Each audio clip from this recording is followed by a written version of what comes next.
오늘 다니엘서 1장 1절에서 21절 말씀을 가지고 원칙 있는 삶이라는 제목으로 하나님 말씀 나누겠습니다. 새 중에서 가장 빠른 새는 어떤 새일까요? 어느새 2023년도가 밝았습니다. 세월이 참 빠른 것 같습니다. 빠른 세상, 아쉬움은 있어도 후회는 없이 살아야 하겠습니다. 그런 의미에서 중요한 게 뭘까요? 원칙입니다. 삶의 원칙을 정하고 사는 것입니다. 그렇지 않으면 빠른 세상, 복잡한 세상, 정신없이 흔들리고 끌려다니고 무너질 수밖에 없다라는 것입니다. 지금 같은 시점에, 신년에 무엇보다도 신경 쓰고 살펴봐야 될 것이 원칙입니다. 나는 원칙 있는 삶을 살고 있는가? 나는 내 삶에 원칙이 있는가? 징기스칸은 여러분 잘 알다시피 원래 몽고의 작은 부족의 왕이었습니다. 그런 그가 세계 최고의 정복자가 된 것은 모두가 말합니다. 원칙이라고. 한 사례로 미국의 워싱턴 포스트지가 지난 1000년간 인류 역사에 가장 큰 영향력을 끼친 인물을 설문조사했을 때 1위가 징기스칸이라고 합니다. 리더십의 모델이 되고 많은 사람들의 연구 대상이 되는 징기스칸. 그의 삶의 비결은 뭘까? 원칙이래요. 특별히 징기스칸의 원칙은 세 가지였습니다. 스피드를 중시한다, 인재를 중시한다, 기술을 중시한다. 그것이 그의 원칙이었고, 그렇게 사람을 등용하고 그렇게 나라를 이끌었을 때 한 부족에 영향을 끼쳤던 인물이 전 세계에 큰 영향을 끼치는 인물로 성장할 수 있었다라는 것입니다. 원칙입니다. 인터넷으로 책을 서핑하다가 인상 깊은 책을 보았습니다. 제목이 이렇습니다. 나는 새해가 되면 유서를 쓴다. 황신혜라는 분이 썼더라고요. 펀드레이저, 그러니까 모금, 우리말로 모금 활동 전문가 이런 분입니다. 기부 많이 하고 사람들을 선한 영향력을 끼쳐서 모금해서 어려운 사람들 돕고 하는 펀드레이저이신데 이분이 쓴 책입니다. 제목이 인상 깊어요. 나는 새해가 되면 유서를 쓴다. 이 사람의 원칙이래요. 왜 그럴까요? 한 해 한 해 똑같은 한 해가 아니라 지나간 한 해를 돌아보고 앞으로의 삶을 소중히 여기고 헛되이 보내지 않기 위해서 새해가 되면 유서를 쓰면서 내가 잘 살았는지, 앞으로 어떻게 살아야 되는지, 내가 오늘 죽어도 후회 없는 인생을 살아야겠다라는 마음가짐으로 세운 원칙이 바로 유서를 쓴다라는 것이었습니다. 이처럼 많은 사람들이, 특별히 성공한 사람들, 행복한 사람들, 영향력을 끼친 사람들에 보면 다 원칙이 있어요. 자기 나름대로의 원칙. 그렇다면 성도는 어떤 원칙을 세우고 살아야 될까요? 바람직한 원칙은 뭘까요? 오늘 다니엘을 통해서 우리의 삶을 돌아보고 교훈을 얻고자 합니다. 오늘 본문 8절입니다. 함께 한번 읽어보겠습니다. 시작. 다니엘은 뜻을 정하여 왕의 진미와 그의 마시는 포도주로 자기를 더럽히지 아니하리라 하고 자기를 더럽히지 않게 하기를 환관장에게 구하니. 다니엘은 뜻을 정하여 원칙을 정했다는 거예요. 왕의 진미와 마시는 포도주로 자기를 더럽히지 않겠다라는 말은 술 마시지 않겠다, 담배 피지 않겠다라는 단순한 의미가 아니라 말씀대로 살겠다라는 뜻입니다. 당시에 왕이 먹는 음식들은 다 우상 숭배와 관련되어 있기 때문입니다. 그러므로 나는 하나님의 백성으로 우상 숭배 멀리하고 말씀대로 살겠다라는 원칙입니다. 다니엘이 원칙을 정하고 살았다는 것은 그의 이름을 보아도 알 수 있습니다. 7절에 보면 다니엘 이름을 바꿉니다. 환관장이 그들의 이름을 고쳐 다니엘은 벨드사살이라 하고 하나냐는 사드락이라 하고 미사엘은 메삭이라 하고 아사랴는 아벤느고라 하였더라. 여기 환관장은 바벨론의 신하입니다. 여러분 알다시피 다니엘이 살았던 당시에 이스라엘 나라는 망했습니다. 바벨론이라는 나라에 의해서 망했습니다. 그래서 속국이 되었습니다. 그때 다니엘은 이스라엘의 어린 귀족이었는데 바벨론이 이 어린 귀족이었던 다니엘과 몇몇 사람들을 끌고 갔어요. 이유는 오늘 성경에 나오죠. 특별히 5절에 이들을 잘 길러서 3년 동안 잘 양육해서 속국 식민지를 다스리는 관리로 활용하기 위해서 다니엘과 그 친구들, 그 귀족이었던 이들을 바벨론으로 끌고 갔다는 거예요. 그런데 그 일환으로 먼저 이름부터 바꾼 것입니다. 다니엘과 하나냐와 미사엘과 아사랴라는 이름을 바꿨대요. 여기 다니엘이라는 이름의 뜻이 무엇인지 아십니까? 하나님은 심판자이시다라는 뜻입니다. 하나냐라는 뜻은 하나님은 은혜로우시다라는 뜻입니다. 미사엘은 하나님 같은 분 어디 있는가라는 뜻입니다. 아사랴는 하나님만이 돕는 자이시다라는 뜻입니다. 다니엘과 그 친구들의 이름에는 다 하나님이 들어가요. 그런데 그 이름을 다 뭘로 바꿨다고요? 다니엘은 벨드사살로 바꿨대요. 벨드사살은 벨신이여 생명을 주소서라는 뜻입니다. 하나냐는 사드락으로 바꿨습니다. 사드락은 달의 신이여 명령하여 주옵소서라는 뜻입니다. 메삭은 메삭 같은 신, 무로닥 같은 신이 어디에 있는가라는 뜻입니다. 아벳느고는 느고 신의 종입니다라는 뜻입니다. 다 우상의 이름이, 우상 이방신의 이름이 들어간 이름으로 바꾼 것입니다. 여러분, 우리가 일제 강점기 때 일제가 우리를 끌고 갔을 때 창씨 개명하죠. 이름을 바꾼 것처럼 이렇게 이름을 바꿨는데 중요한 건 성경에 보면 바뀐 이름이 아니라 그 전 이름이 나와요. 7절에서 분명 이름을 바꿨는데 11절 그리고 19절에 보면 다니엘과 친구들의 이름이 원래 이름대로 나옵니다. 다니엘로 나오고 하나냐로 나오고 미사엘로 나오고 아사랴로 나와요. 바뀐 이름 다니엘과 사드락과 메삭과 아벳느고, 벨드사살과 사드락과 아벳느고가 아니라 원래 이름대로 나와요. 이건 뭘 말할까요? 내가 지금 힘이 없어서 나라가 망해서 너희들이 내 이름을 바꿔 부르지만 나는 여전히 다니엘이고, 나는 여전히 하나냐고, 나는 여전히 아사랴고, 나는 여전히 미가엘이라는 거예요. 신앙 고백입니다. 세상이 어떨지라도 여전히 하나님만이 심판자이시고, 하나님만이 은혜로우시고, 하나님만이 구원자가 되시고, 하나님만이 돕는 분이고, 하나님만이 유일한 하나님이다라는 자기의 신앙 고백이에요. 말씀대로 살겠다라는 원칙입니다.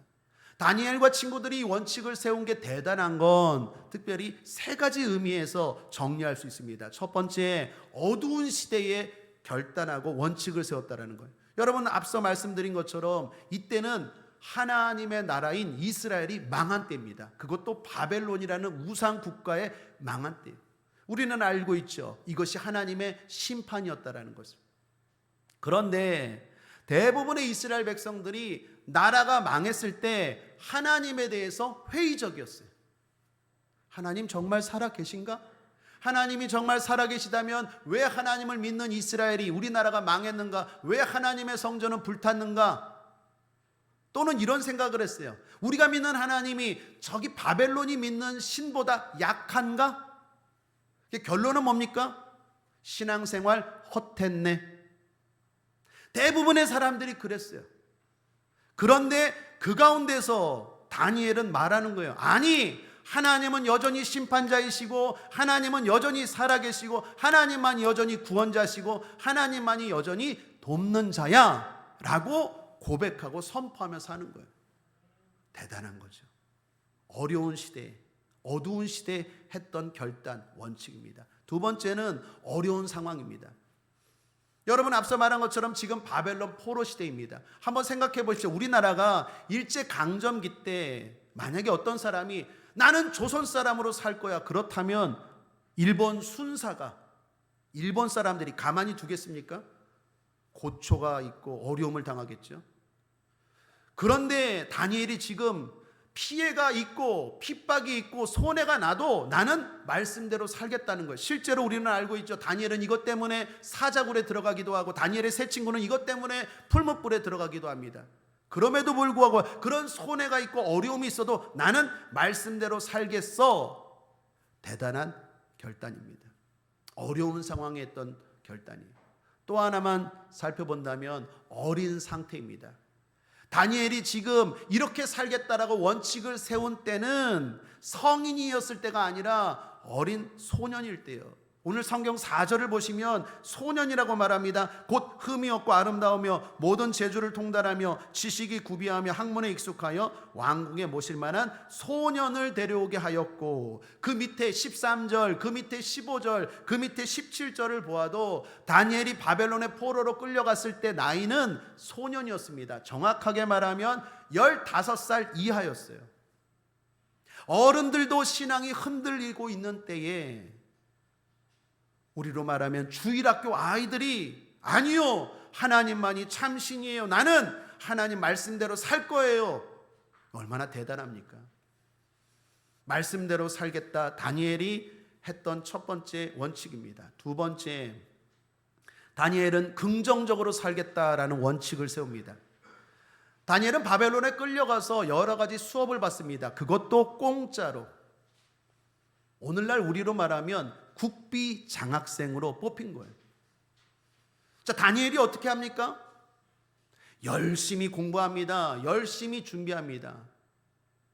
바벨론이 주는 돈이니까, 바벨론이 주는 기회니까 나는 그거 안 받아 라고 하는 게 아니라 열심히 준비하고 열심히 살아갑니다. 심지어 바벨론에서 뽑은 인재보다 다니엘과 세 친구들이 훨씬 더 뛰어나게 됩니다.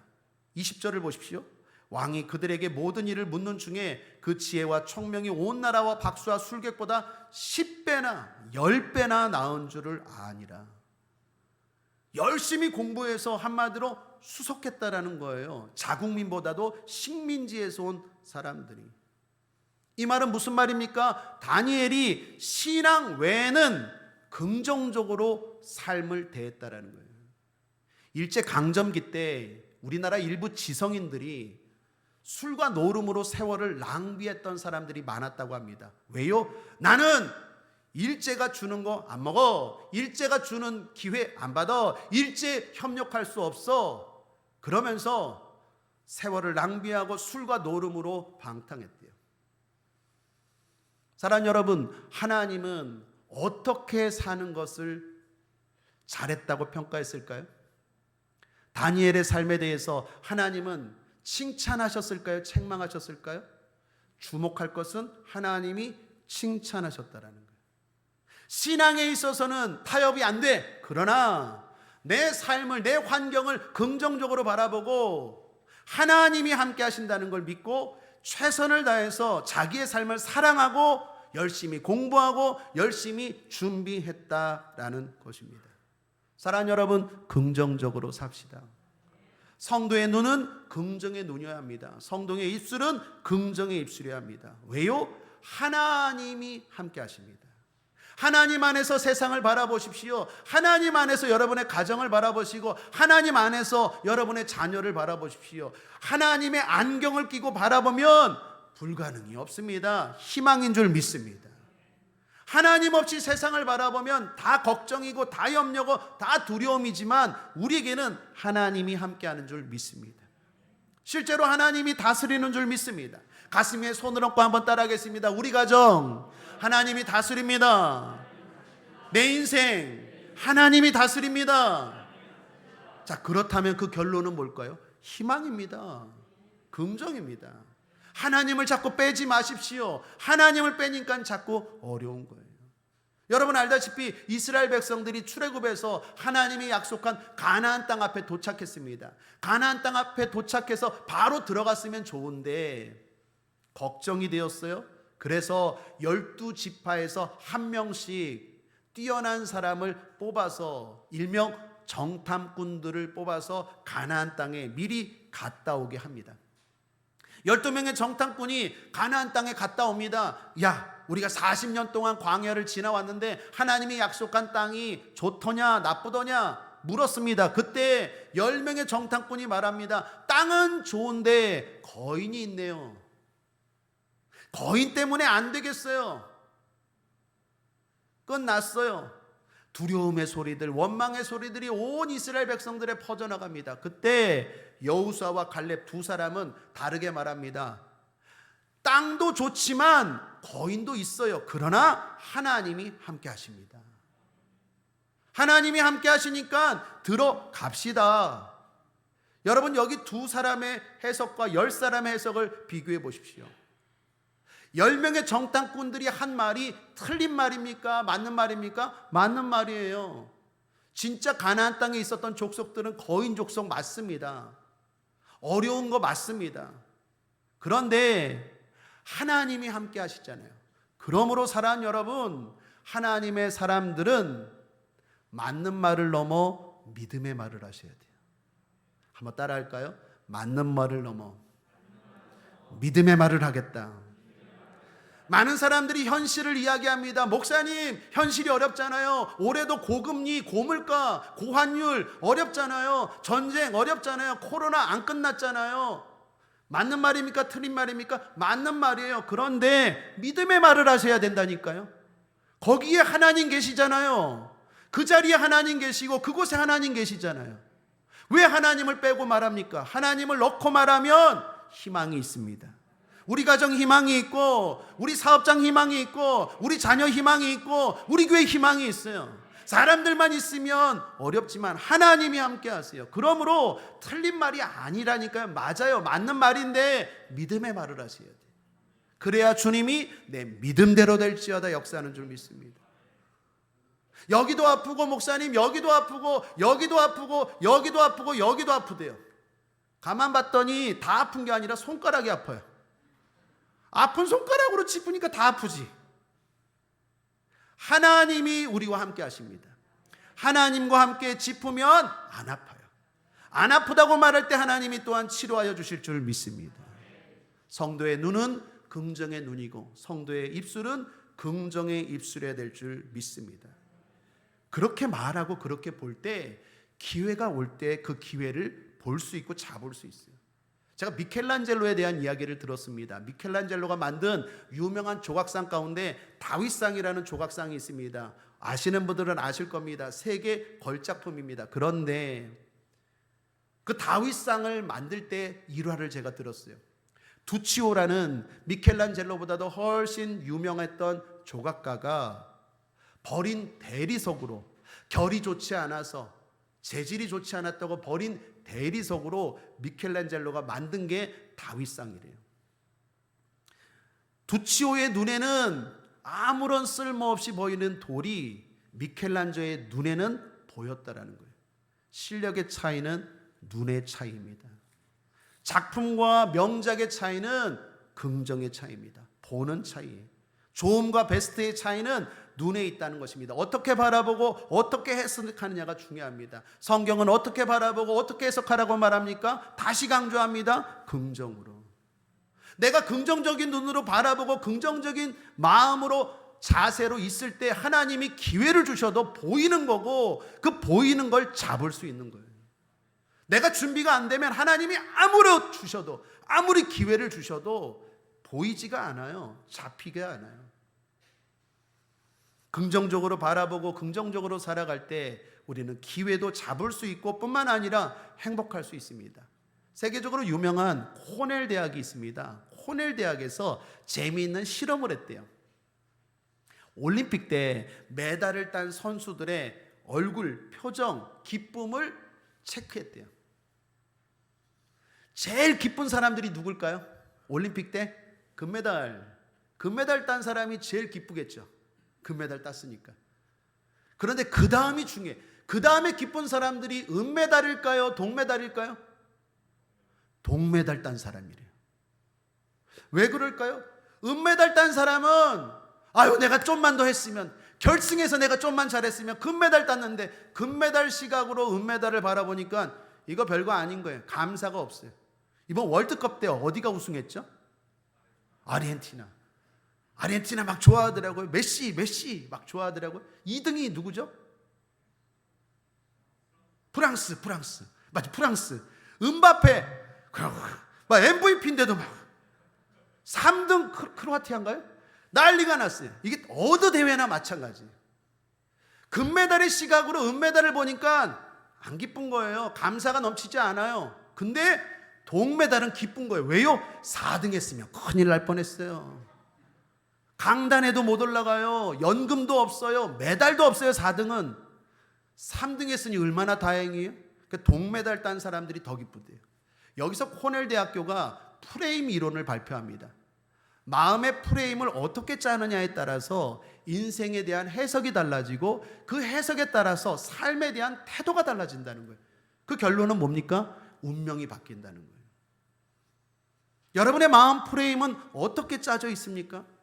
비교를 해도 항상 나보다 높은 사람만 비교해요. 그러니까 늘 부족한 거예요.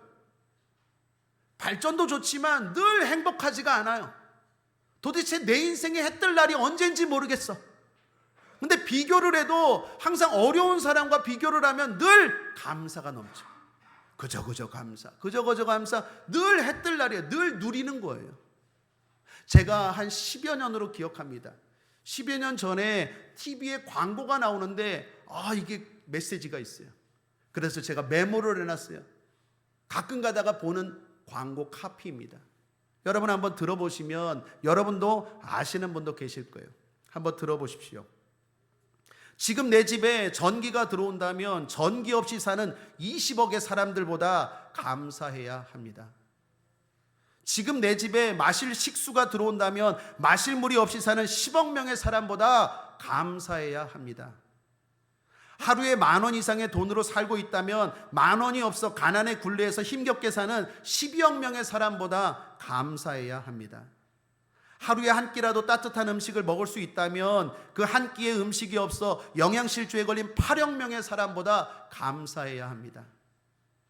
오늘 아침에 건강한 몸으로 일어났다면 이번 주를 넘기지 못하고 죽어야 할 불치병에 걸린 100만 명의 사람보다 감사해야 합니다. 먹을 음식이 있고 입을 옷이 있고 잠을 잘 보금자리가 있다면 인류의 4분의 3의 사람보다 행복한 사람임을 알아야 합니다. 내 은행에 여분의 돈이 있고 집안 어느 곳에 동전을 모아둔 저금통이 있다면 이 지구상의 8%에 드는 행복한 부자임을 알아야 합니다. 지금 이 글을 읽을 줄 알고 이 글을 누군가에게 전해줄 수 있다면 20억의 인류보다 행복한 사람임을 알아야 합니다. 감사가 넘칩니까? 긍정적인 사람은 비교를 해도 늘 발전적으로 하고 감사가 넘치게 해요. 인생이 부정적인 사람은 늘 비교를 하고 비교하면서 자책하고 비교하면서 불행하고 비교하면서 누리지 못해요. 사랑하는 성도님들, 우리 모두 긍정적으로 바라보고 긍정적으로 말하고 긍정적으로 해석하고 긍정적으로 비교할 수 있게 되길 바랍니다. 이 힘이 오늘 이 예배 가운데 임하게 되길 바랍니다. 메이어즈라는 사람이 있습니다. 1865년대의 일입니다. 오래전 일입니다. 신앙인이었는데 한 주간 많은 어려운 일들이 있었어요. 일단 하나님 앞에 부끄러운 죄를 졌어요.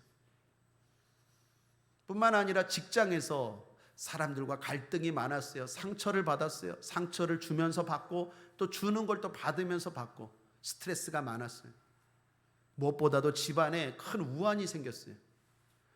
이 사람이 주일이 기다려지는 거예요. 너무 힘드니까.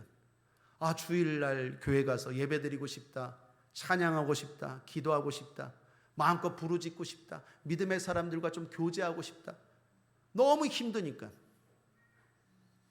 주일날이 되었습니다. 교회에 나왔어요. 의자에 앉자마자 은혜가 임해요. 눈물이 나고 찬양하면서 마음이 열리고 기도하면서 하늘이 열리고 하나님 말씀 설교를 들으면서 하나님의 음성이 들리는 것 같아요. 그래서 그 글들을 막 적었어요. 왜 감동이 오면 막 뭘 쓰고 싶잖아요. 생각이 오고 영감이 떠오르면 그걸 막 적었는데 딱 예배가 끝나고 나니까 한 편의 시가 됐어요. 그 시가 찬송가가 되었는데 그 찬송가가 바로 오늘 우리가 설교 듣기 전에 불렀던 찬송가 197장입니다. 이 세상 험하고 나 비록 약하나. 가사가 이렇습니다. 1절입니다. 이 세상 험하고 나 비록 약하나 늘 기도 힘쓰면 큰 권능 얻겠네. 주님의 권능은 하옵시 크오니 돌 같은 내 마음 곧 녹여 주소서. 3절 내 마음이 약하여 늘 넘어지오니 주 예수 힘주사 굳세게 하소서. 마지막 4절이 하이라이트입니다. 죄 사함 받은 후 새 사람 되어서 주 앞에 서는 날 늘 찬송하겠네. 교회 올 때까지는 이 생각 저 생각, 이 모습 저 모습 때문에 낙심하고 무거웠던 마음이 찬송하고 기도하고 말씀 듣고 예배드리면서 완전히 새 사람으로 바뀌어서 힘을 얻고 긍정적인 사람으로 예배당 밖을 나갔다라는 얘기예요. 사랑하는 여러분들, 오늘 이 자리에 어떤 모습으로 오셨습니까? 내가 긍정적으로 살아야 되겠다, 긍정적으로 살아야 되겠다 결단하는 것도 중요하지만 오늘 이 예배 드릴 때 성령이 도와주실 줄 믿습니다. 하나님의 음성이 들릴지어다. 하나님이 여러분의 마음을 바꾸어 주시고 여러분의 생각을 바꾸어 주시고 여러분의 입술을 바꾸어 주실 줄 믿습니다. 예배 시간에 그 은혜가, 그 축복이, 그 변화가 임하게 되길 바랍니다. 마지막 세 번째 삶의 원칙은 하나님이 도우신다, 믿겠다입니다.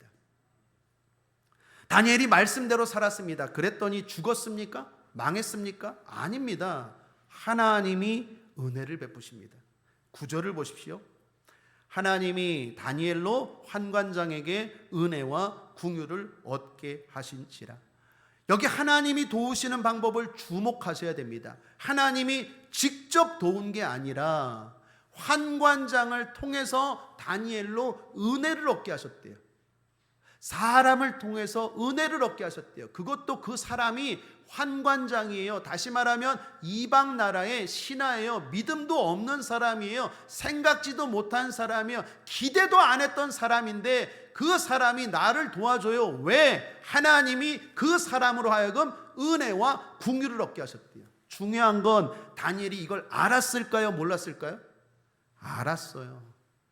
환관장이 나를 도와주지만 내가 말씀대로 살고 믿음으로 살았더니 하나님이 붙여주신 사람이구나. 이게 깨달음이 오고 이 믿음이 있는 거예요. 사랑하는 여러분, 영안이 열릴지어다. 하나님이 우리를 도우실 때 어떻게 도우십니까? 하늘에서 갑자기 손이 쑥 내려와서 내가 힘든 것, 내가 어려운 것, 내 질병, 내 가난 해결하십니까? 아니요. 대부분 하나님이 어떻게 도우세요? 사람을 붙여주세요. 그 복 중의 복은 인복이라고 말합니다. 사람을 만나게 하세요. 사람, 내가 기대도 안 했던 사람, 생각지도 못한 사람이 갑자기 내 이 어려움을 해결하는 키가 되고 돌파구가 돼요. 중요한 건 다니엘이 그걸 믿었다라는 거예요. 알았다라는 거예요. 환관장이 나를 도와주었지만 진짜 도운 건 하나님이시야. 이걸 알고 말씀대로 살았다는 거예요. 제가 아픈 분들이 저에게 기도를 많이 받으러 옵니다. 아픈 분들에게 제가 기도해 줄 때마다 꼭 이 이야기를 합니다. 하나님, 치료는 의사가 하지만 회복은 주님이 하시는 줄 믿습니다. 의사가 치료하는 게 아니라 의사를 통해서 하나님이 역사하실 줄 믿습니다. 아무리 유명한 의사도요, 제가 옛날 목회할 때 고려대에서 수석한 의사분이, 정형외과 의사분이 계셨는데 그분이 저에게 말하더라고요. 목사님, 저도 모르는 게 너무 많아요. 고대면은 우리나라 그래도 최고의 대가 아닙니까? 거기 의대예요. 요즘 의사 되기 얼마나 어렵습니까? 근데 그분이 말해요. 저도 다 몰라요. 사실 감으로 한 적도 많아요. 아무리 훌륭한 의사일지라도 실수할 수 있습니까? 없습니까? 있어요. 의료사가 얼마나 많습니까? 아무리 무지한 의사일지라도 하나님이 함께 하시면 나 진단할 때 잘 처방할 줄 믿습니다. 그래서 기도하는 거예요. 그래서 의사를 믿는 게 아니라 의사를 가고 병원을 가지만 하나님을 믿는 거예요. 기도하고 가는 거예요. 왜요? 하나님이 그 배후에 만나게 하시고 역사하시는 걸 믿기 때문에. 배후에 하나님이 계십니다. 제가 아는 분이 큰 질병이 걸렸어요. 동네 병원에서. 큰 병원에 가버려요. 목사님, 어떻게 해야 됩니까? 어느 병원을 가야 합니까? 인천에서는 길병원이 있고 인하대병원이 있는데 어느 병원 가야 합니까? 제가 뭐 점쟁입니까? 병원에서 제가 뭐 로비를 받았습니까? 어느 병원 추천해 줄 수 있어요? 저 나름대로의 생각은 있지만 기도해 봅시다. 기도해 봅시다. 하나님 앞에 기도해 봅시다. 그리고 기도했어요. 그런데 이상하게 저도 인하대병원, 여러분 인하대병원 홍보하는 거 아닙니다. 길병원도 좋습니다. 인하대병원. 그분도 인하대병원. 그래서 인하대병원에 갔어요. 1층에 갔는데 1층에서 사람들이 얼마나 많습니까? 인하대병원. 근데 가다가 우연히 아는 사람을 만났어요. 바로 옆집에 있는 사람. 아파트 옆집에 사는 사람. 반가워요. 어떻게 왔어요? 서로 인사하는데 어떻게 왔어요? 물었더니 내가 이렇게 아파서 큰 병원 가보라고 해서 이렇게 왔는데 지금 접수하려고 한다고 그랬더니 도와주겠대요. 그분이 이웃이. 어떻게 도와줄 수 있는데요? 했더니 그 병원 원무과에 있더라고요. 여러분, 아파트에서 서로 이웃이 살지만 제 앞집에 있는 분이 제가 목사인 거 모르거든요. 요즘 그렇잖아요. 우리 서로 다 속속들이 압니까? 모르잖아요. 그냥 얼굴만 알고 인사만 하는 거지. 그분이 착착 도와주고 이 부분에서는 어떤 의사가 최고고 어떤 의사, 그분 때문에 순적하게 그 복잡한 대학병원, 종합병원에서 순적하게 치료받았다라는 간증을 들었어요. 누가 역사하신 걸까요? 하나님이 환관장으로 하여금 다니엘에게 은혜를 얻게 하신지라. 여러분 잊지 마십시오. 하나님이 어떤 방법으로든지 도우세요. 그걸 믿고 살겠다. 그게 다니엘의 원칙입니다. 또한 긍정적으로 살았습니다. 신앙 외에는 충성을 다하고 최선을 다해서 살았습니다. 그랬더니 망했습니까? 죽었습니까? 변절자라고 욕을 얻어먹었습니까? 매국노라고 배신자라고 책망했습니까? 아닙니다. 오히려 기회가 왔어요. 21절을 한번 보겠습니다. 이 부분부터 조금 주목하셔야 돼요. 정신을 바짝 차리고 21절 함께 읽겠습니다. 시작. 다니엘은 고레스 왕 원년까지 있으니라. 이게 별거 아닌 것 같은데 이 21절이 대단히 중요합니다. 함축된 의미가 있어요. 다니엘은 고레스 왕 원년까지 있으니라. 여기 고레스 왕은 바벨론 왕이 아니에요. 바벨론을 무너뜨린 바사라는 나라의 왕입니다.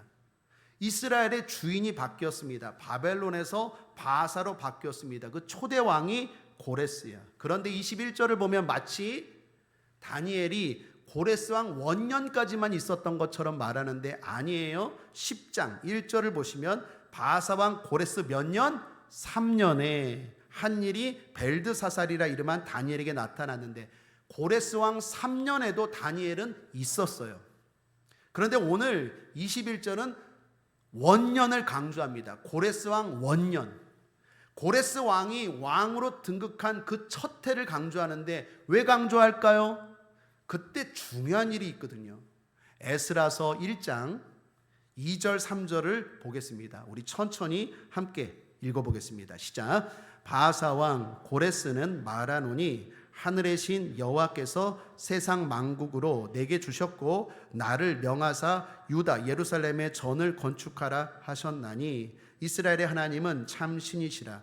너희 중에 무릇 그 백성된 자는 다 유다 예루살렘으로 올라가서 거기 있는 여호와의 전을 건축하라. 너희 하나님이 함께 하시기를 원하노라. 이게 그 유명한 바사왕 고레스의 칙령입니다. 바사왕 고레스가 말합니다. 하늘의 하나님이 내게 나타나셨다. 나에게 말씀하신다. 이스라엘 백성들아, 너희들은 네 나라도 돌아가서 성전을 건축하라. 하나님, 세상 만국을 다스리는 하나님이 나에게 말씀하셨다라고 말하는데 이게 좀 이상해요. 바사왕 고레스는 믿음의 사람입니까? 아닙니까? 아니에요. 우상을 섬기는 사람이에요. 그런데 하나님의 음성이 들렸다? 이상해요. 하나님의 음성이 들렸다고 순종했다? 이상해요. 그리고 그것을 행동으로 착착착 옮겼다? 이상한 게 한두 가지가 아니에요. 여러분은 믿음의 사람입니까? 아닙니까? 믿음의 사람이죠. 그렇다면 기도할 때마다 하나님의 음성이 들리는 분, 역시 우리 하모니교회 성도님들은 솔직하십니다. 교회를 다녀도 예수를 믿어도 기도할 때마다 하나님의 음성이 들리는 건 아니에요. 그런데 교회도 안 다니고 예수도 안 믿는 이방 나라 왕이 하나님의 음성을 들었다는 것도 웃기고, 하나님의 음성을 또 하나님의 음성으로 인정했다는 것도 웃기고, 그걸 인정하고 실행을 했다라는 것도 웃겨요. 자, 여기부터 잘 들으셔야 돼요. 이스라엘이 바벨론이라는 나라에 의해서 망했습니다. 그리고 역사가 격변하는데 바벨론을 무너뜨린 나라가 메대예요. 그 다음이 바사입니다. 자, 한번 따라하겠습니다. 바벨론에 느부갓네살, 메대의 다리오, 바사의 고레스. 자, 여러분 질문합니다. 다니엘서 6장에 보면 우리 성도님들 성경을 아시는 분들은 좀 아시겠지만 다니엘이 사자굴에 들어가는 사건이 있죠. 믿음을 지키는 것 때문에 사자굴에 들어가는 사건이 있을 때 그때 왕이 누구입니까? 다리오 왕이에요. 다리오 왕. 메대의 다리오 왕. 자, 잘 보시면 바벨론의 느부갓네살이 이스라엘을 멸망시키고 이스라엘의 귀족이었던 다니엘과 몇몇 사람들을 바벨론으로 끌고 갔어요. 그런데 그렇게 통치하다가 메대 바사라는 연합 제국이 나타나서 바벨론을 무너뜨리고 당연히 바벨론이 다스리던 이스라엘은 메대 바사 연합국 속에 속국이 됩니다. 그때 메대의 다리오 왕이 다스렸어요. 그때 다니엘은요 신앙을 지켰어요. 나는 절하지 않아요. 우상에게 절하지 않아요. 하나님께만 절해요. 그래갖고 사자굴에 들어갔는데 죽었습니까? 살았습니까? 살았죠. 그때가 1년밖에 안 됐어요. 메대의 다리오 왕이 이스라엘 다스린 지가 1년밖에. 그리고 죽었어요. 그리고 바사가 메대 바사를 바사로 통합하고 고레스라는 왕이 등극합니다. 그런데 참고로 고레스와 다리오는 적이 아니라 외삼촌이에요. 장인이고. 그러니까 다리오가 죽고 나서 1년 동안 다스리고 나서 죽고 나서 바사의 고레스가 등장했는데 나라를 통합하고 외삼촌 그리고 장인이었던 다리오가 죽고 난 나라를 바사왕 고레스가 넘겨받은 거예요. 그런데 이제 바사왕 고레스가 어떤지 아시겠죠? 그렇다면 이 꿈을 들었어요. 이 음성을 들었어요. 그리고 독단적으로 결단했을까요? 주변에 물었을까요? 당연히 주변에 묻죠. 당시에는요 주변에 왕 주변에 책사들이 많아요. 책사. 왕 혼자 결정을 하는 게 아니라 의논을 한다고요. 의논을 누구에게 물어본다고요. 그때 다니엘이 있었을까요? 없었을까요?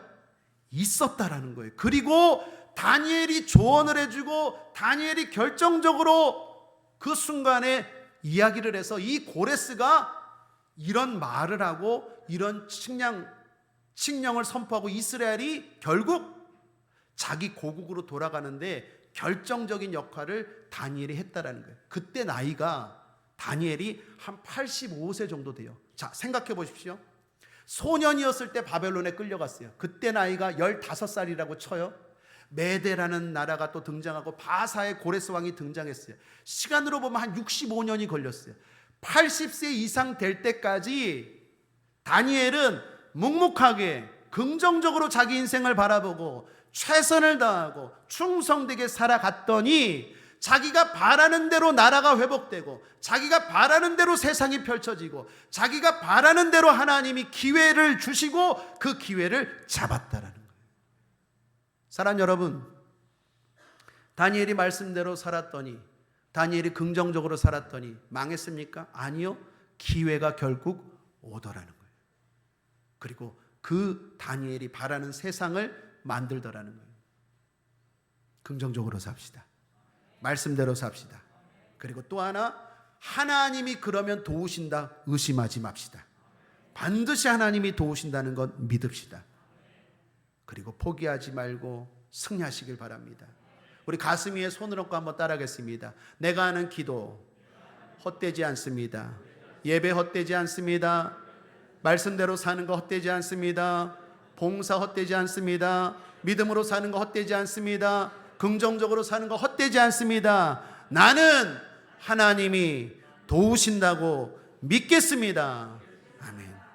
끝으로 제가 좋아하는 시 하나 소개하고 말씀을 마칠까 합니다.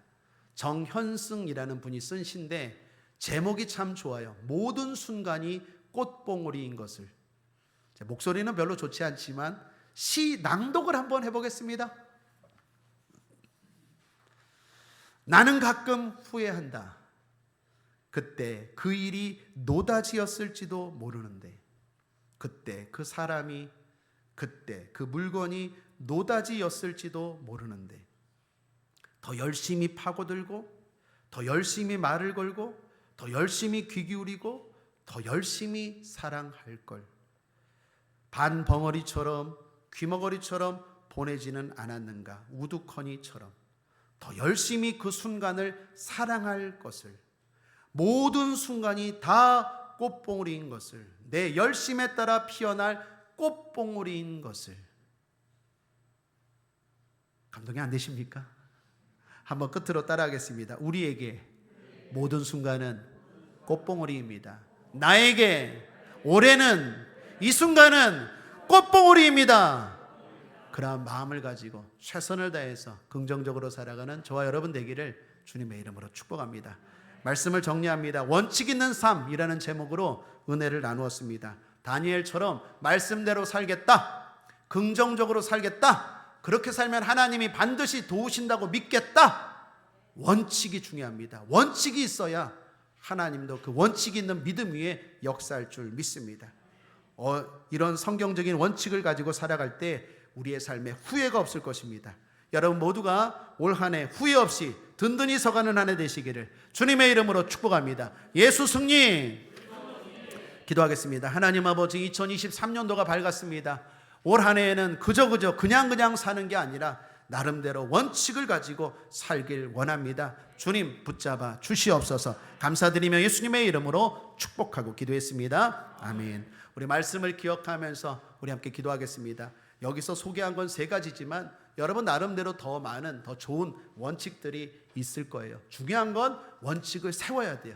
그리고 그 원칙을 자꾸 지키고 나아가려고 할 때 하나님이 그 삶 가운데 역사하시고 새로운 변화를 허락하실 줄 믿습니다. 우리 말씀을 기억하고 주님 이름 3번 크게 부르고 통성으로 기도하겠습니다. 주여, 주여, 주여. 할렐루야. 하나님 아버지 감사합니다. 2023년도가 밝았습니다. 아버지 하나님, 2023년도는 물에 물 탄 듯 술에 술 탄 듯 살지 않길 원합니다. 나름대로 원칙을 정하고 살길 원합니다. 아버지 하나님, 다니엘처럼 뜻을 정하고 살길 원합니다. 마음을 정하고 살길 원합니다. 다윗처럼 내 마음이 확정되었다고 원칙을 세운 것처럼 하나님 아버지, 우리의 삶에 원칙을 세우고 살길 원합니다. 특별히 올 한 해는 말씀대로 살겠습니다. 말씀대로 살겠습니다. 끊을 것 끊겠습니다. 할 것 하겠습니다. 하지 말아야 될 것 하지 말겠습니다. 해야 할 것 하겠습니다. 아버지 하나님, 말씀대로 살겠습니다. 말씀대로 살겠습니다. 성령님 도와 주시옵소서. 올 한 해는 긍정적으로 살겠습니다. 긍정적으로 내 삶을 바라보고, 긍정적으로 내 환경을 바라보고, 긍정적으로 우리 가정을 바라보고, 긍정적으로 우리 교회를 바라보고, 긍정적으로 세상을 바라보겠습니다. 주님 안에서 바라보면 희망입니다. 주님 안에서 바라보면 좋은 일이 일어납니다. 잘 됩니다. 모든 것이 합력하여 선을 이룹니다. 아버지 하나님, 2023년도는 긍정적으로 바라보고 긍정적으로 말하는 한 해가 되길 원합니다. 성령님 도와주옵소서. 성령님이 원칙이 흔들리지 않도록 붙잡아 주옵소서. 이렇게 살 때 하나님이 도우심을 의심하지 않길 원합니다. 반드시 하나님 도우십니다. 반드시 하나님 도우십니다. 사람을 통해서, 환경을 통해서, 꿈을 통해서, 기도를 통해서, 여러 가지 방법, 어떤 방법을 통해서든지 하나님 도우시는 줄 믿겠습니다. 아버지 하나님, 의심하지 않고 하나님의 도우심을 믿고 살겠습니다. 하나님 아버지, 이 원칙이 아버지 하나님 흔들리고 무너지지 않길 원하오니 성령님 도와주옵소서. 성령님 함께하여 주옵소서. 2023년도 이 원칙을 가지고 살아갈 때 우리 모두 든든히 서가게 될 줄 믿습니다. 세상은 어렵다고 말합니다. 무섭다고 말합니다. 두렵다고 말합니다. 끝난다고 말합니다. 아버지 하나님, 종말이 얼마 안 남았다고 말합니다. 그러나 하나님이 함께 하십니다. 하나님이 붙잡아 주십니다. 하나님이 역사하십니다. 내가 이 원칙을 가지고 살아갈 때 다니엘이 이방 나라에서도 쓰임받은 것처럼, 아버지 무엇보다도 하나님 앞에 영향력 있는 인생이 되었던 것처럼, 아버지 하나님, 우리도 이 원칙을 가지고 살아갈 때 반드시 하나님이 축복하시고, 반드시 하나님이 기회를 주시고, 반드시 하나님이 내 삶을 선하게 복되게 만들어 주실 줄 믿습니다. 할렐루야. 하나님 아버지, 2023년도 신년이 밝았습니다. 새해가 밝았습니다. 이 중요한 시점에 다시 한번 내 삶에 원칙이 있는지 돌아보게 하여 주시고, 아버지 하나님, 성공적인 원칙, 성경적인 원칙을 세우고 살아가는 올 한 해 되게 하여 주옵소서. 주님 붙잡아 주옵소서. 주님 역사하여 주옵소서. 할렐루야. 에라바레그스라바레가라바 아버지여, 에라바레그스라바레가라바 아버지여, 에라바레그스라바레가라바 아버지여, 에라바레그스라바레가라바 아버지여, 에라바레그스라바레가라바 아버지여, 에라바레그스라바레가라바 주여, 에라바레그스라바레가라바 주여, 에라바레그스라바레가라바 주여, 에라바레그스라바레가라바 아버지여, 에라바레그스라바레가라바 주님, 에라바레그스라바레가라바 아버지여 에라바리그스라 바리게라바 아버지여 에라바리그스라 바리게라바 아버지여 에라바리그스라 바리게라바 할렐루야 에라바리그스라 바리게라바 아버지여 에라바리그스라 바리게라바 아버지여 에라바리그스라 바리게라바 할렐루야 에라바리그스라 바리게라바 아버지여 에라바리그스라 바리게라바 할렐루야 에라바리그스라 바리게라바 주여 에라바리그스라 바리게라바 주여 에라바리그스라 바리게라바 하나님 아버지여 에라바리그스라 바리게라바 아버지여 에라바리그스라 바리게라바 아버지여 에라바리그스라 바리게라바 할렐루야 에라바리그스라 바리게라바 아버지여 에라바리그스라 바리게라바 아버지여 에라바리그스라 바리게라바 아버지여 에라바리그스라 바리게라바 주여 에라바리그스라 바리게라바 주여 에라바리그스라 바리게라바 주여 에라바리그스라 바리게라바 아버지여 에라바리그스라 바리게라바 아버지여 에라바리그스라 바리게라바 할렐루야 에라바리그스라 바리게라바 아버지여 에라바리그스라 바리게라바 주여 에라바리그스라 바리게라바 아버지여 에라바리그스라 바리게라바 아버지여 에라바리그스라 바리게라바 할렐루야 에라바리그스라 바리게라바 아버지여 에라바리그스라 바리게라바 주여 에라바리그스라 바리게라바 우리 아버지 하나님 에라바리그스라 바리게라바 할렐루야 에라바리그스라 바리게라바 아버지여 에라바리그스라 바리게라바 주여 에라바리그스라 바리게라바 할렐루야 에라바리그스라 바리게라바 아버지여 에라바리그스라 바리게라바 주여 에라바리그스라 바리게라바 아버지여 에라바리그스라 바리게라바 아버지여 에라바리그스라 바리게라바 아버지여 에라바리그스라 바리게라바 주여 에라바리그스라 바리게라바 아버지여 에라바리그스라 바리게라바 아버지여 에라바리그스라 바리게라바 아버지여 에라바리그스라 바리게라바 아버지여 에라바리그스라 바리게라바 할렐루야 에라바리그스라 바리게라바 아버지여 에라바리그스라 바리게라바 할렐루야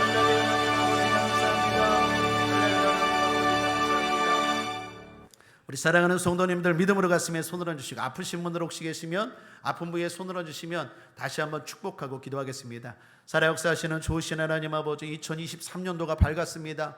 중요한 이 순간 올 한 해 두렵고 어렵고 힘들다는 소리들이 들려옵니다. 그러나 아버지 하나님 그럴수록 원칙을 세우고 주님 의지하고 살아가길 원합니다. 붙잡아 주옵소서. 그래서 작년과 똑같은 올 한 해 작년보다 더 힘든 올 한 해가 아니라 원칙을 세우고 주님 붙잡고 나아갈 때 위기가 위대한 기회가 될 줄 믿습니다. 하나님이 역사하시고 도우실 줄 믿습니다. 하나님이 붙잡아 주시고 승리케 하실 줄 믿습니다. 다니엘이 뜻을 정했습니다. 다윗이 내 마음이 확정되었고 확정되었다고 말합니다. 모든 신앙의 선배들은 나름의 성경적인 원칙을 가지고 살아가고 결국 승리했던 것처럼 물에 물 탄 듯 술에 술 탄 듯 살지 않게 하여 주시고 올 한 해는 그리스도인답게 성도답게 살아계신 하나님을 의지하는 자답게 살아갈 수 있도록 성령님 도와주시옵소서. 그러한 마음으로 믿음으로 손을 얹었습니다. 그 손 위에 주님 역사하여 주셔서 문제는 해결하여 주시고 질병은 치료하여 주시고 저주는 끊어주시고 슬픔이 기쁨으로 저주가 축복으로 질병이 건강으로 바뀌게 하여 주옵소서. 예수 이름으로 나을지어다. 예수 이름으로 해결될지어다. 예수 이름으로 응답될지어다. 내 믿음대로 될지어다. 살아 역사하신 하나님 응답하여 주시옵소서. 감사드리며 예수님의 이름으로 축복하고 기도했습니다. 아멘.